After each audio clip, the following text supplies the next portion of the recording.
ಇದ್ದೆ drawings books Friday ಕೊಟ್ಟರೆ help ಆಗುತ್ತೆ ಅನಿಸುತ್ತೆ. ಅಂದರೆ ನಾನು ಚಿಕ್ಕ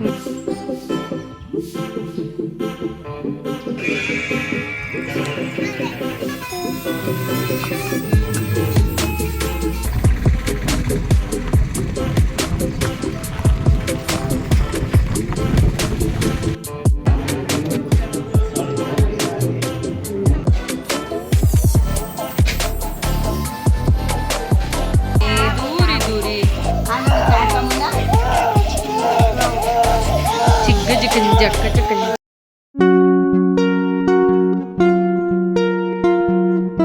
ಹಾಯ್ ಹಲೋ ನಮಸ್ತೆ, ವೆಲ್ಕಮ್ ಬ್ಯಾಕ್ ಬಿಂದು ವ್ಲಾಗ್ ಕನ್ನಡ. ಎಲ್ಲರೂ ಹೇಗಿದ್ದೀರಾ? ನಾನು ಪರವಾಗಿಲ್ಲ ಅಂತ ಹೇಳ್ಬೋದು. ಇದು ಸಾಟರ್ಡೇ ಮಾರ್ನಿಂಗ್ ವ್ಲಾಗ್ ಆಗಿರುತ್ತೆ. ಅವ್ರದ್ದು ಪೇರೆಂಟ್ಸ್ ಮೀಟಿಂಗ್ ಇತ್ತು. ಪೇರೆಂಟ್ಸ್ ಟೀಚರ್ಸ್ ಮೀಟಿಂಗ್ನ ಮುಗಿಸ್ಕೊಂಡು ಹಾಗೆ ಊರಿಗೆ ಹೊರಡೋಣ ಅಂತ ಹೊರಡ್ತಿದ್ದೀವಿ. ಊರಿಗೆ ಹೋದ್ಮೇಲೆ ಏನೇನೆಲ್ಲ ಆಯಿತು ಮತ್ತು ಹೇಗೆ ಸ್ವಲ್ಪ ಹೊತ್ತು ಖುಷಿಯಾಗಿದ್ವಿ, ಆಮೇಲೆ ಯಾಕೆ ಡಿಸಪಾಯಿಂಟ್ ಆಯಿತು ಅಂತ ನಾನು ನಿಮಗೆ ಹೋಗ್ತಾ ಹೇಳ್ತೀನಿ. ಒಂದು ಕೊಡ್ತೀರಿ ಮ್ಯಾಮ್? ಪಟ್ ಮ್ಯಾಮ್ ಇನ್ನೊಂದು ಹೇಳಬೇಕಂತಿದ್ದೆ. ಡ್ರಾಯಿಂಗ್ಸ್ ಬುಕ್ಸು ಫ್ರೈಡೇ ಕೊಟ್ಟರೆ ಹೆಲ್ಪ್ ಆಗುತ್ತೆ ಅನಿಸುತ್ತೆ. ಅಂದರೆ ನಾನು ಚಿಕ್ಕ ಮಗು ಇದೆ.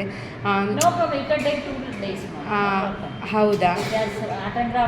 ಸರಿ, ಆರ್ಟ್ ಆ್ಯಂಡ್ ಕ್ರಾಫ್ಟ್ದು ಫ್ರೈಡೇ ಕೊಡ್ತಿದ್ರು. ನಾವು ಶನಿವಾರ ಇಲ್ಲ ಭಾನುವಾರ ರಜೆ ಇರ್ತಿತ್ತು, ಹಂಗೆ ಮಾಡ್ತಿದ್ವಿ ಅಲ್ವಾ.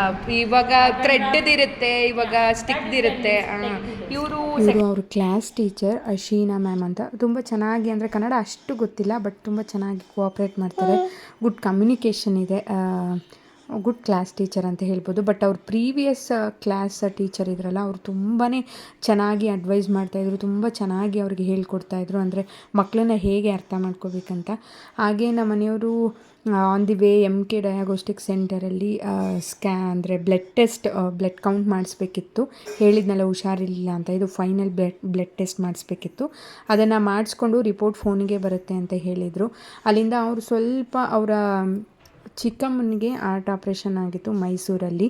ಊರಿಂದನೇ ಹೊರಡಬೇಕಿತ್ತು, ಅಂದರೆ ನಮ್ಮ ಮಾವ ಇವರೆಲ್ಲ ಹೊರಡಬೇಕಿತ್ತು. ಅದಕ್ಕೋಸ್ಕರ ನಾವು ಇಲ್ಲ 11ವರೆಗೆ ಬೆಂಗಳೂರು ಬಿಟ್ವಿ. ನಾವು ಎದ್ದು ಮನೆ ಕೆಲಸ ಮುಗಿಸ್ಕೊಂಡು ಇವನಿಗೂ ಫೀಡ್ ಮಾಡಿ, ಸ್ನಾನ ಮಾಡಿಸಿ, ಬಟ್ಟೆ ಹಾಕಿ, ಅವ್ಳಿಗೂ ಕೂಡ ರೆಡಿ ಮಾಡಿ, ಮತ್ತು ಪೇರೆಂಟ್ಸ್ ಟೀಚರ್ಸ್ ಮೀಟಿಂಗ್ ಮುಗಿಸ್ಕೊಂಡು ಅವ್ರದ್ದು ಬ್ಲಡ್ ಕೌಂಟಿಂಗ್ ಎಲ್ಲ ಮುಗಿಸ್ಕೊಂಡು ಫೈನಲಾಗಿ ಊರಿಗೆ ಹೊರಟಿದ್ದೀವಿ.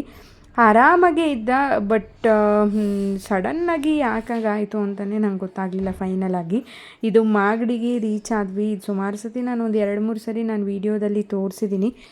ಕೆಂಪೇಗೌಡರು ಕಟ್ಟಿದ್ದಂತಹ ಕೋಟೆ, ಕಲ್ಲಿನ ಕೋಟೆ ಅಂತ. ಇವ್ರ ಅಕ್ಕ ಅಂದರೆ ಚಿಕ್ಕಪ್ಪನ ಮಗಳು ಮಾಗಡಿಲಿ ವೆಯ್ಟ್ ಮಾಡ್ತಾಯಿದ್ರು. ಅಂದರೆ ಅವ್ರ ಅಮ್ಮಂಗೆ ಹೇಳಿದ್ನಲ್ಲ ಆಪ್ರೇಷನ್ ಆಗಿತ್ತು ಅಂತ, ಅವರು ಕೂಡ ಮೈಸೂರಿಗೆ ಹೊರಡಬೇಕಿತ್ತಂತೆ. ಅದಕ್ಕೆ ನಾವು ಆನ್ ದಿ ವೇ ಬರ್ತಿದ್ವಲ್ಲ ಅಂತ ಅವರು ಮಾಗಡಿಲಿ ನೆಲಮಂಗಲದಲ್ಲಿರೋದು. ಅವರು ಮಾಗಡಿಗೆ ಬಂದು ಇಳ್ಕೊಂಡಿದ್ರು. ಅವ್ರನ್ನು ಪಿಕಪ್ ಮಾಡೋಣ ಅಂತ ಹೊರಟಿದ್ವಿ. ಮಾಗಡಿಲೇನೋ ಸಿದ್ದರಾಮಯ್ಯ, DKC ಶಿವಕುಮಾರ್ ಅವರೆಲ್ಲ ಬಂದಿದ್ರಂತೆ. ಏನೋ ಪ್ರೋಗ್ರಾಮ್ ಏನೋ ಇತ್ತಂತೆ, ಅದಕ್ಕೋಸ್ಕರ ಲೈಟಿಂಗ್ಸ್ ಅದೆಲ್ಲ ಎಸ್ಟರ್ಡೇ ಅರೇಂಜ್ ಮಾಡಿದರು. ಅಂದರೆ ಫ್ರೈಡೇ ಏನೋ ಫಂಕ್ಷನ್ ಆಗಿದೆ ಅನಿಸುತ್ತೆ ಇಲ್ಲಿ ಮಾಗಡಿಲಿ. ಅಪ್ಪ ಅವರ, ಅಂದರೆ ನಮ್ಮ ಮಾವ ಹಾಗೆ ಹೇಳ್ತಾಯಿದ್ರು. ಮಾಗಡಿಲಿ ಬಟ್ಟೆ ಅಂಗಡಿಲಿ ತುಂಬಾ ಕಲೆಕ್ಷನ್ಸ್ ಇದ್ದಾವೆ. ನಾವು ಅನ್ಕೋತೀವಿ ಊರಲ್ಲಿ ಕಲೆಕ್ಷನ್ಸ್ ಇರಲ್ಲ ಬೆಂಗಳೂರಲ್ಲಿ ಅಂತ, ಬಟ್ ಆಚೆಗಡೆ ಡಾಲ್ಗೆ ಹಾಕಿದ್ದಂತಹ ಬಟ್ಟೆಗಳು ತುಂಬ ಕಲೆಕ್ಷನ್ಸ್ ಚೆನ್ನಾಗಿತ್ತು. ಇದು ಮಾಗಡಿ ಪೇಟೆ ಬೀದಿ ಅಂತ ಕರೀತಾರೆ. ಅಂದರೆ ಚಿಕ್ಕದೇ ರೋಡು, ಬಟ್ ಎಲ್ಲನೂ ಸಿಗುತ್ತೆ. ಒಳಗಡೆ ಬಂದರೆ ಎಲ್ಲನೂ ಸಿಗುತ್ತೆ. ಇಲ್ಲಿ ಕಲ್ಯಾಣ ಗೇಟು ಇಲ್ಲಿಂದನೇ ಹೋಗ್ಬೋದಾಗಿತ್ತು, ಬಟ್ ಗಣೇಶನ ಕೂರಿಸಿರೋದ್ರಿಂದ ಬ್ಯಾರಿಗೇಟ್ ಹಾಕಿ ಕ್ಲೋಸ್ ಮಾಡಿ ನಾವು ಕಲ್ಯಾಣ ಗೇಟ್ ಮೇಲೆ ಊರಿಗೆ ಹೊರಟ್ವಿ. ಅನ್ನ ಅದೇ, ಸಾರಂತೂ ಒಂಚೂರು ಇಲ್ಲ.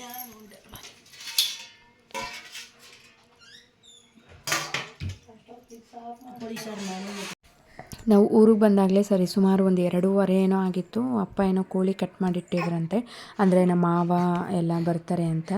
ಅದಕ್ಕೆ ಸ್ವಲ್ಪ ಈರುಳ್ಳಿ ಬೆಳ್ಳುಳ್ಳಿ ಎಲ್ಲ ಬಿಡಿಸ್ಕೊಳ್ಳವ ಅಂದರು. ನಾನು ಕೂಡ ಅವನಿಗೆ ಬಂದು ಸರಿ ಮಾಡಿ ತಿನ್ನಿಸಿ ಸ್ವಲ್ಪ ಹೊತ್ತು ಮಲಗಿಸಿ ಫೀಡ್ ಮಾಡಿಸಿ, ಆಮೇಲೆ ಅವಳಿಗೆ ನಾವೆಲ್ಲ ಊಟ ಹಾಕ್ಕೊಂಡು ತಿಂದು ಆಮೇಲೆ ಸಾಂಬಾರಿಗೆ ರೆಡಿ ಮಾಡ್ಕೊಳ್ಳೋಣ ಅಂತ ಈರುಳ್ಳಿ ಬೆಳ್ಳುಳ್ಳಿನ ಬಿಡಿಸ್ಕೊತಾ ಇದ್ದೆ. ನಾಟಿ ಕೋಳಿ ಕಟ್ ಮಾಡಿ ಇಟ್ಟಿದ್ರು ಮಾವ. ಮತ್ತು ನಮ್ಮ ಮನೆಯವರು, ಅದೇ ಅವ್ರ ಅಕ್ಕ ಮತ್ತು ಅಪ್ಪ ಅವರೆಲ್ಲ ಮೈಸೂರಿಗೆ ಹೋದರು. ಅದೇ ಹೇಳಿದ್ನಲ್ಲ ಆಪ್ರೇಷನ್ ಆಗಿದೆ ನೋಡ್ಕೊಂಬರ್ತೀವಿ ಅಂತ. ಮೈಸೂರು ಜಯದೇವ ಹಾಸ್ಪಿಟಲಲ್ಲಿ ಅಡ್ಮಿಟ್ ಮಾಡಿದಾರಂತೆ. ಅಂದರೆ ಆಪ್ರೇಷನ್ ಆಗಿದೆಯೋ ಇಲ್ವೋ ಏನೋ ಗೊತ್ತಿಲ್ಲ, ಬಿಕಾಸ್ ನಾಳೆ ಏನೋ ಮಾಡ್ತೀವಿ ಅಂತ ಏನೋ ಹೇಳಿದ್ರೇನೋ. ಅವರು ಮೈಸೂರಿಗೆ ಹೊರಟ್ರು. ನಾನಿಲ್ಲಿ ನಾಟಿ ಈರುಳ್ಳಿ ಒಂಥರ ಆಗ್ಬಿಟ್ಟಿತ್ತಪ್ಪ, ಅದು ಎದಕ್ಕೆ ಅಂತ ಗೊತ್ತಿಲ್ಲ, ಅದೇನೋ ಒಣಗಿಸಿಲ್ಲ ಕಣವ ಅದಕ್ಕೆ ಅಂತ ಹೇಳ್ತಿದ್ರು.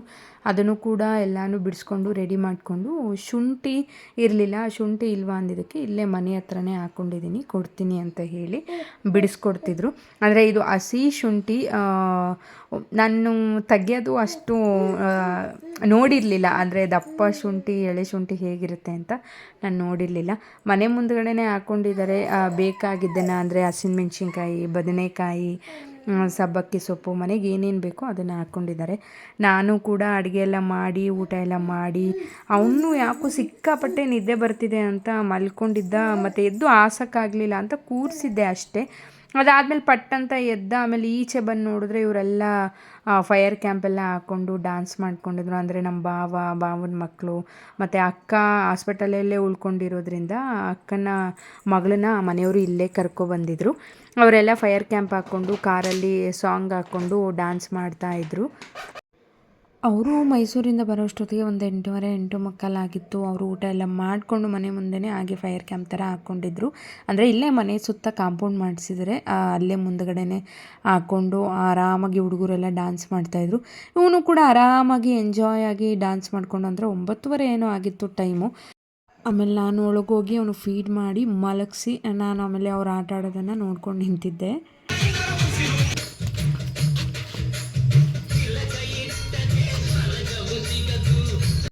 ಅವರಿನ್ನೂ ಡ್ಯಾನ್ಸ್ ಮಾಡ್ತಾನೇ ಇದ್ದರು. ಎಲ್ಲರೂ ಇನ್ನೇನು ಊರ ಕಡೆ ಬಂದಾಗ ಏನಾದರೂ ಒಂದು ಎಂಜಾಯ್ಮೆಂಟ್ ಇರಬೇಕಲ್ಲ. ನಮ್ಮವಳಂತೂ ಫುಲ್ಲು ಆರಾಮಾಗಿ ಊಟ ಮಾಡಿಕೊಂಡು ಹುಡುಗರ ಜೊತೆ ಆಟ ಆಡಿಕೊಂಡು ಡ್ಯಾನ್ಸ್ ಮಾಡಿಕೊಂಡು ನಿದ್ದೆನೇ ಮಾಡಿಲ್ಲ. ಮಧ್ಯಾಹ್ನ ಆರಾಮಾಗಿ ಆಟ ಆಡ್ಕೊಂಡಿದ್ಲು. ನಾನು ಹುಡುಗರ ಜೊತೆ ಆಟ ಆಡ್ಕೊಂಡಿರಲಿ ಬಿಡು ಅಂತ ಸುಮ್ಮನಾಗಿದ್ದೆ. ಆಮೇಲೆ ನಾನು ಒಳಗೋಗಿ ಅವ್ನು ಹಾಲಲ್ಲಿ ಮಲಗಿದ್ನೆಲ್ಲ ರೂಮಿಗೆ ಕರ್ಕೊಂಡೋಗಿ ಮಲಗಿಸ್ಕೊಂಡೆ. ಬೆಳಗಿನ ಜಾವ ಒಂದು 3 ಗಂಟೆಗೆ ಒಂಥರ ಕಿರಿಕಿರಿ ಆಗೋದಕ್ಕೆ ಸ್ಟಾರ್ಟ್ ಮಾಡ್ದಾನೆ. ಯಾಕೋ ಒಂಥರ ಅಂದರೆ ಅವನ ಆರೋಗ್ಯ ಸರಿ ಇಲ್ಲ ಅಂತ ನಂಗೆ ಗೊತ್ತಾಗ್ತಾಯಿತ್ತು. ಆಮೇಲೆ ಬೆಳಗ್ಗೆ ಎದ್ವಿ, ಇನ್ನೇನು ಹೋಗೋಣ ಅಂತ ಅವ್ರ ಊರಲ್ಲಿ ಮತ್ತು ರಂಗಯ್ಯ ಅಂತ ಒಬ್ಬರಿದ್ದರು. ಅದರಲ್ಲಿ ಒಂಥರ ಊರಿಗೆ ಎಂಟರ್ಟೈನ್ಮೆಂಟ್ ಥರ ಇದ್ದರು. ಅವರು ತೀರೋಗಿದ್ರಂತೆ.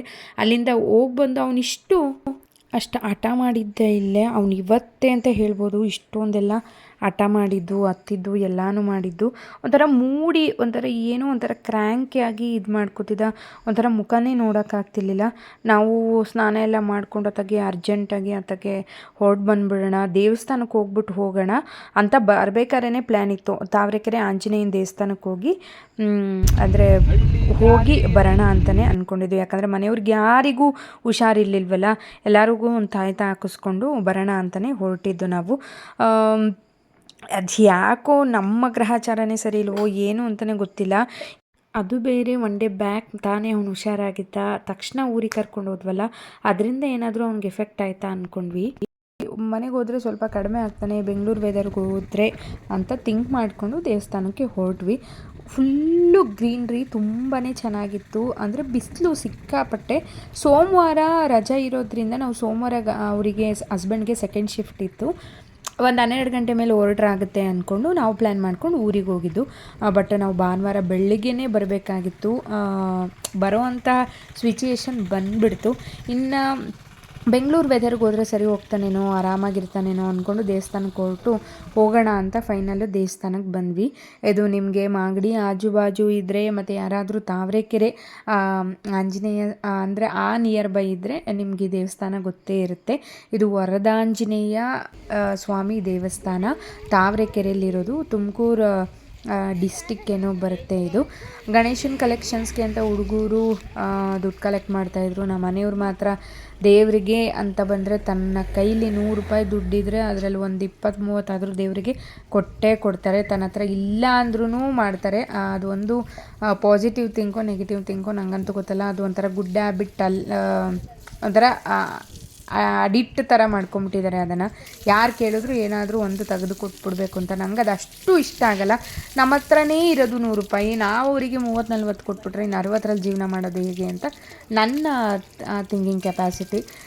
ದೇವಸ್ಥಾನದ ಹತ್ರ ಹೋದ್ವಿ, ಕಾಲು ಕೈ ಎಲ್ಲ ತೊಳ್ಕೊಂಡು ಪೂಜೆ ಸಾಮಾನು, ತೆಂಗಿನಕಾಯಿ ಊರಿಂದನೇ ಮನೆಗೆ ಅಂತ ತೊಗೊಂಡಿದ್ವಲ್ಲ ಅದರಲ್ಲಿ ಒಂದು ತೆಂಗಿನಕಾಯಿ ತೊಗೊಂಡು ಪೂಜೆ ಸಾಮಾನು ತೊಗೊಬರೋಣ ಅಂತ. ಒಂದು ಸ್ವಲ್ಪ ಯಾಕೋ ಮೈ ಬಿಸಿ ಇತ್ತು. ಡೋಲೋ ತೊಗೊಂಡೋಗಿರಲಿಲ್ಲ ನಾನು ಸಿರಪ್ಪು, ಬೇರೆ ಸಿರಪ್ ಇತ್ತು ಕೆಮ್ಮದು, ಅದನ್ನು ಹಾಕ್ಬಿಟ್ಟು ನೋಡೋಣ ಸರಿ ಹೋಗ್ತಾನೇನೋ ಅಂತ ಅಂದ್ಕೊಂಡಿದ್ದೆ. ಬಟ್ ಆ್ಯಕ್ಚುಲಾಗಿ ನಮ್ಮ ಗ್ರಹಚಾರ ಹೊಡೆದಿದ್ದೆ ಬೆಂಗಳೂರಿಗೆ ಬಂದಮೇಲೆ. ದೇವಸ್ಥಾನದಲ್ಲಿ ನೆರಳಲ್ಲಿ ನಿಲ್ಲಿಸ್ಬಿಟ್ಟು ನಾನು ತುಳಸಿ ಬಾಳೆಹಣ್ಣು ಕಡ್ಡಿ ಕರ್ಪೂರ ಎಲ್ಲ ತೊಗೊಂಡು ಬಂದೆ.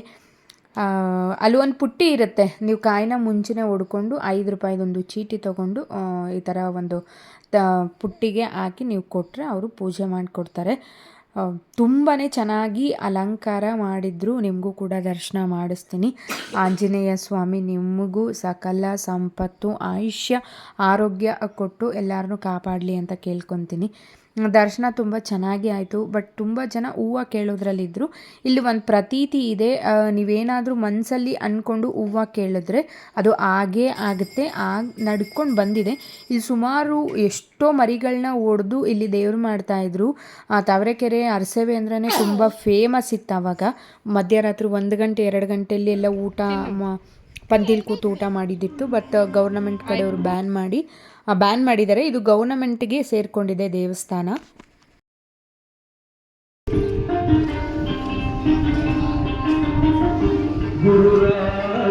ಆದ್ದರಿಂದ ಅರಸೇವೆ ಎಲ್ಲ ಬ್ಯಾನ್ ಮಾಡಿದ್ದಾರೆ. ಇಲ್ಲಿ ಮಾಡೋಂಗಿಲ್ಲ ಅಂದರೆ ಮರಿಗಳು ಕಡ್ದು ಮಾಡೋಂಗಿಲ್ಲ ಅಂತ. ಬಟ್ ಹರಕೆ ಹೊತ್ತಿರೋರು ಅಲ್ಲೇ ಮುಂದುಗಡೆ ಸ್ವಲ್ಪ ದೂರ ಹೋದರೆ 1 ಕಿಲೋಮೀಟರ್ ಹತ್ತಿರ ಹೋದರೆ ಅದು ಛತ್ರ ಥರ ಮಾಡ್ಕೊಂಡಿದ್ದಾರೆ. ಅಲ್ಲೋಗಿ ನೀವು ಮರಿ ಒಪ್ಪಿಸ್ಕೊಂಡು ನಿಮ್ಮ ಕಡೆಯವ್ರನ್ನೆಲ್ಲ ಕರೆದು ಊಟ ಹಾಕಿ ಅಲ್ಲಿ ಅಂದರೆ ಆ ಕುಟುಂಬದವ್ರನ್ನೂ ಅರಸೇವೆ ಥರ ಮಾಡ್ಕೋಬಹುದು. ಬಟ್ ಊರೆಲ್ಲ ಸೇರಿ ಅರಸೇವೆ ಮಾಡೋದನ್ನು ನಿಲ್ಲಿಸಿದ್ದಾರೆ. ನಾವು ಪೂಜೆ ಎಲ್ಲ ಮುಗಿಸ್ಕೊಂಡು ಅಲ್ಲೇ ಎದುರುಗಡೆ ರಾಮನ ದೇವಸ್ಥಾನ ಅಂದರೆ ಅದ್ರ ದೇವಸ್ಥಾನದ ಆಪೋಸಿಟ್ಟೆ ಅಲ್ಲೂ ಕೂಡ ಕೈ ಮುಗಿದು ಮಂಗಳಾರತಿ ತೊಗೊಂಡು ಫೈನಲಿ ಊಟಕ್ಕೆ ಅಂತ ಬಂದ್ವಿ. ಅನ್ನ ಹುಳಿ ಸಾಂಬಾರು ಏನೋ ಮಾಡಿದರು. ನಂಗೆ ಊಟ ಒಳಗೆ ಹೋಗ್ತಾನೆ ಇರಲಿಲ್ಲ. ಅಷ್ಟಾಗ ಆರಾಮಾಗಿ ಇರ್ತಿದ್ದಿದ್ದು ಹುಡುಗ ಈ ರೀತಿ ಆಗ್ಬಿಟ್ನಲ್ಲ ಅಂತ ಒಂಥರ ಮನಸ್ಸಲ್ಲಿ ಕಳವಳ ಇತ್ತು. ಹೇಗೋ ಸ್ವಲ್ಪ ತಿನ್ಕೊಂಡು ಅತ್ತಾಗ ಬೆಂಗಳೂರು ಕಡೆ ಹೊರಟ್ವಿ. ಇದು ಯಾಕೆ ಗಾಡಿ ಹಿಂಗೆ ಎತ್ತಿದ್ದಾರೆ ಅಂತ ನಮ್ಮ ಮನೆಯವ್ರನ್ನ ಕೇಳ್ತಾ ಇದ್ದೆ. ಇಂಜಿನ್ ಫುಲ್ ಹೀಟ್ ಆಗಿಬಿಟ್ರೆ ಈ ಥರ ಓಪನ್ ಮಾಡಿ ಬಿಡ್ತಾರಂತೆ. ನಾನು ಫಸ್ಟ್ ಟೈಮು ನೋಡಿದ್ದು, ಅದಕ್ಕೋಸ್ಕರ ವೀಡಿಯೋ ಕ್ಯಾಪ್ಚರ್ ಮಾಡಿಕೊಂಡೆ ಅಷ್ಟೇ. ಬೆಂಗಳೂರು ಕಡೆ ಬಂದ್ವಿ. ವಿಪರೀತ ಜ್ವರ ಸ್ಟಾರ್ಟ್ ಆಗಿಬಿಡ್ತು, ಕೆಮ್ಮು, ಮಲಗಲೇ ಇಲ್ಲ. ಒಂಥರ ಅಷ್ಟು ಆ್ಯಕ್ಟಿವ್ ಆಗಿದ್ದವನು ಸಡನ್ನಾಗಿ ಒಂಥರ ಡಲ್ ಆಗಿಬಿಟ್ಟ. ನಮಗಂತೂ ನೋಡೋಕ್ಕೆ ಆಗ್ತಿರ್ಲಿಲ್ಲ. ಬೆಳಿಗ್ಗೆ ಯಾವಾಗ ಆಗುತ್ತೆ ಅಂತ ಕಾಯ್ಕೊಂಡಿದ್ದು ಸೋಮವಾರ ಬೆಳಿಗ್ಗೆ ಹಾಸ್ಪಿಟಲ್ಗೆ ಸೋಮವಾರ ಬೆಳಿಗ್ಗೆ ನಾವು ಹಾಸ್ಪಿಟಲ್ಗೆ ಕರ್ಕೊಂಡೋದ್ವಿ. ಮಾಮೂಲಿಯಾಗಿ ತೋರಿಸ್ತಿದ್ದಂತಹ ದಿಶಾ ಕ್ಲಿಟ್ಸ್ ಕ್ಲಿನಿಕ್ಗೆ ಮಲತಳಿ ಹತ್ರ ಇದೆ. ಸುಮಾರು ಸರಿ ಶೇರು ಕೂಡ ಮಾಡಿದ್ದೀನಿ ನಾನು. ಅಲ್ಲಿಗೆ ಹೋದ್ವಿ, ಕೇಳಿದ್ರು ಅವರು ಎಲ್ಲ ಒಂದು ಫೀವರ್ಗೆಲ್ಲ ಮಾಮೂಲಿ ಸಿರಪ್ ಕೊಟ್ಟು, ಕಫಕ್ಕೆ ಸಿರಪ್ ಕೊಟ್ಟು ನೆಬ್ಲೈಜೇಷನ್ ಹಾಕಲೇಬೇಕು, ಇಲ್ಲಾಂದರೆ ತೀರಾ ಕಫ ಕಟ್ಟಿರೋಂಗಿದೆ, ಇಲ್ಲಾಂದರೆ ಅದೇ ಅಡ್ಮಿಟ್ ಮಾಡಬೇಕಾಗತ್ತೆ ಅಂತ ಕೂಡ ಹೇಳ್ಬಿಟ್ರು. ಒಂಥರ ನಾನು ನೆಬ್ಲೈಜೇಷನ್ ಅಂದರೆ ನನಗೊಂಥರ ಅದು ಅಡಿಕ್ಟಿಂಗ್ ಥರ ಮೈಂಡಲ್ಲಿ ಆವಾಗಿಂದನೂ ಕೂತ್ಬಿಟ್ಟಿದೆ ನನಗೆ. ಅದು ಯಾವುದೇ ಕೊಟ್ಟರು ಅದನ್ನು ಮಾತ್ರ ಕೊಡಬಾರ್ದು ಕೆಮ್ಮಿಗೆ ಅಂತ.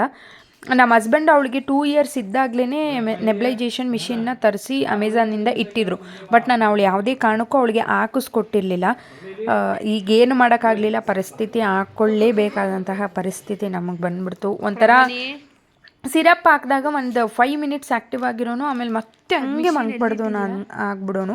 ಯಾಕೆ ನಾನು ಇಂಥ ಸಿಚುಯೇಷನಲ್ಲೂ ವೀಡಿಯೋ ಮಾಡ್ತಿದ್ದೀನಿ ಅಂದರೆ ದಯವಿಟ್ಟು ನೆಗ್ಲೆಕ್ಟ್ ಮಾಡಬೇಡಿ. ತುಂಬ ಮಕ್ಕಳಿಗೆ ಜ್ವರ, ಶೀತ, ಕೆಮ್ಮು ಆ ಥರದ್ದು ತುಂಬ ಕಾಣಿಸ್ಕೊತಿದೆ. ವೆದರ್ಗೂ ಏನೋ ಗೊತ್ತಿಲ್ಲ. ಬಟ್ ದಯವಿಟ್ಟು ಯಾರೂ ನೆಗ್ಲೆಕ್ಟ್ ಮಾಡಬೇಡಿ. ಅನ್ಕೋಬಹುದು ಕೆಲವರು ಒಂದಿದಕ್ಕೂ ಹಾಸ್ಪಿಟಲ್ಗೆ ಕರ್ಕೊಂಡು ಹೋಗ್ತಾರೆ, ಮನೇಲಿರೋ ಹೋಮ್ ರೆಮಿಡೀಸ್ ಮಾಡ್ಬೋದು ಅಂತ. ಸಿಚುಯೇಷನ್ ತೀರಾ ಮಿತಿ ಮೀರಿದಾಗ ಯಾವ ಹೋಮ್ ರೆಮಿಡಿನೂ ವರ್ಕೌಟ್ ಆಗಲ್ಲ. ಡಾಕ್ಟರ್ ಪ್ರಿಸ್ಕ್ರಿಪ್ಷನ್ಸ್ ನಮಗೆ ಬೇಕೇ ಬೇಕಾಗುತ್ತೆ.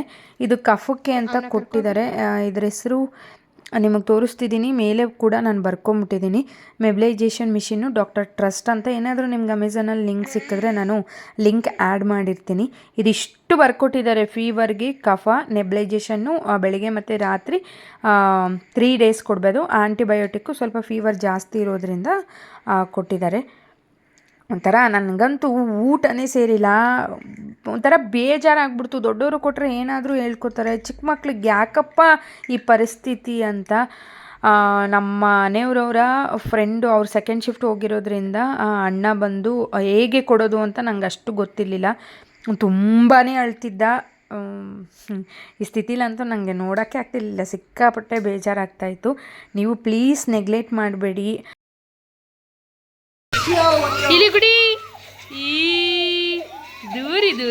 ತುಂಬಾ ಅಳ್ತಿದ್ದ. ಎಷ್ಟೇ ಸಮಾಧಾನ ಮಾಡಿದ್ರು ಅವನಿಗೆ ಸಮಾಧಾನ ಆಗ್ತಿರ್ಲಿಲ್ಲ.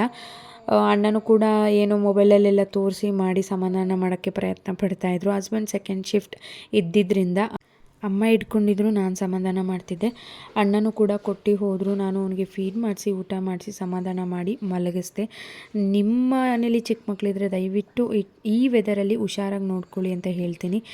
ಇಲ್ಲಿಗೆ ವಿಡಿಯೋನ ಎಂಡ್ ಮಾಡ್ತಿದ್ದೀನಿ. ಲೈಕ್, ಶೇರ್, ಕಮೆಂಟ್ ಮಾಡಿ. See the next vlog. Bye.